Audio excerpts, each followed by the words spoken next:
News పశ్చిమ గోదావరి జిల్లా పాలకోడేరులో ప్రేమ జంట ఆత్మహత్యాయత్నం వ్యవహారంలో బిగ్ ట్విస్ట్ బయటపడింది. లలితాంబిక ప్రాణాంతిక వ్యాధితో బాధపడుతుందని, ఆమె త్వరలో చనిపోతుందనే కారణంతోనే ఇద్దరూ కలిసి ఆత్మహత్య చేసుకోవాలని నిర్ణయించుకున్నట్లు సందీప్ పోలీసులకు చెప్పాడు. నీటి ఉధృతిలో లలితాంబిక కొట్టుకుపోగా తన కాళ్లకు మట్టి దిబ్బ తగిలి బతికానని తెలిపారు. భీమవరం సమీపంలో పైపుల చెరువు వద్ద యువతి మృతదేహం లభ్యమైంది.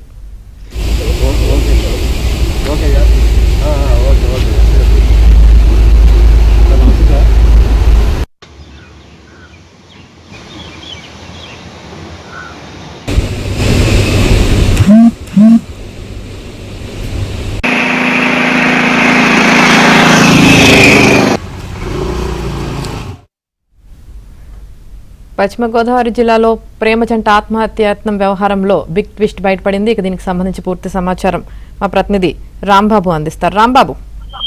యామిని పశ్చిమ గోదావరి జిల్లా పాలకోడేరు మండలం వేంట్ర అడవికోడి కాలువలో నిన్న రాత్రి ప్రేమ జంట ఆత్మహత్యానికి పాల్పడింది. ఈ సంఘటనలో యువత అయితే మృతి చెందింది. ప్రియుడు ఎవరైతే ఉన్నారో సందీప్ అయితే ప్రాణాలతో బయటపడ్డాడు. దీనికి సంబంధించి వివరాలు పరిశీలిస్తే పాలకొల్లు భీమవరం సంబంధించిన యువతే, అదేవిధంగా పాలకోడేరు మండలం కుముదవల్లికి సంబంధించిన సందీప్ అనే యువకుడు కొంతకాలంగా ప్రేమించుకుంటున్నారు. అయితే యువతకి ప్రాణాంతక వ్యాధి ఉన్నట్లుగా ఇటీవల బయటపడింది. దాంతో తాను చనిపోవాలని చెప్పి భావించింది. అదే విషయం తన ప్రియుడైన సందీప్ కూడా చెప్పింది. అయితే నీతో పాటు నేను కూడా చనిపోతానని చెప్పేసి వాళ్ళిద్దరూ నిన్న రాత్రి వేంట్ర అడవికోడి కాలువ దగ్గర చేస్తున్నారు. ఇద్దరు ఒకసారి కాలువలోకి దూశారు.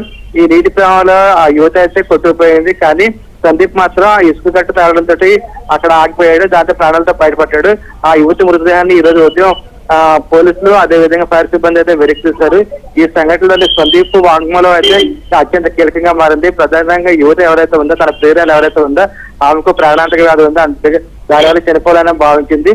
నేను కూడా ఆమెతో పాటు చనిపోవాలని అనుకున్నానని సందీప్ చెప్పాడు. అంతే అందువల్ల ఇద్దరు కాలంలో దూకాము. అయితే నేనైతే ప్రాణాలతో బయటపడ్డాను. ఆ ఇసుక కట్టు తగ్గడం వల్ల ప్రాణాలతో బయటపడ్డాను. తను మాత్రం చనిపోయిందని చెప్పి సందీప్ చెప్తున్నాడు. దీంతో పోలీసులు అయితే లోతుగా విచారణ చేస్తున్నారు. నిజంగానే సందీప్ చెప్పినట్లుగా ఆ యువతికి ప్రాణాంతక వ్యాధి ఉందా లేదా అని విచారణ చెప్పారు. అదే సమయంలో సందీప్ చెప్తున్న విషయం ఎంతవరకు వాస్తవం ఉంది అనే విషయంలో కూడా విచారణ అయితే జరుపుతున్నారు. Yamini. Right, thank you Rambabu.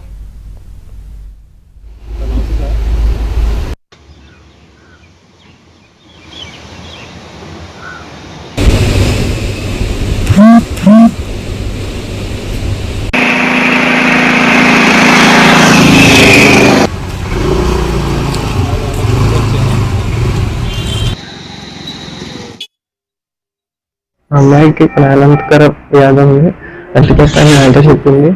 నన్నైతే నా లైఫ్ నన్ను లీడ్ చేయగలను, కానీ నేను ఇద్దరం లవ్ చేసుకున్నాం కాబట్టి ఇద్దరం కలిసి వెళ్ళిపోగలమని చెప్పి ఇద్దరం కలిసి వెళ్ళి దూకేసాం కాళ్ళు. తర్వాత వాటికి ఏం జరిగింది, తర్వాత అమ్మాయి వెళ్ళిపోయింది. అమ్మాయికి ప్రాణాంతకర వ్యాధి ఉంది, అందుకోసం నాతో చెప్పింది. నన్నైతే నా లైఫ్ నన్ను లీడ్ చేయగలను, కానీ నేను ఇద్దరం లవ్ చేసుకున్నాం కాబట్టి ఇద్దరం కలిసి వెళ్ళిపోగలమని చెప్పి ఇద్దరం కలిసి వెళ్ళి దూకేసాం కాళ్ళు. తర్వాత వాటికి ఏం జరిగింది, తర్వాత అమ్మాయి వెళ్ళిపోయింది. అమ్మాయి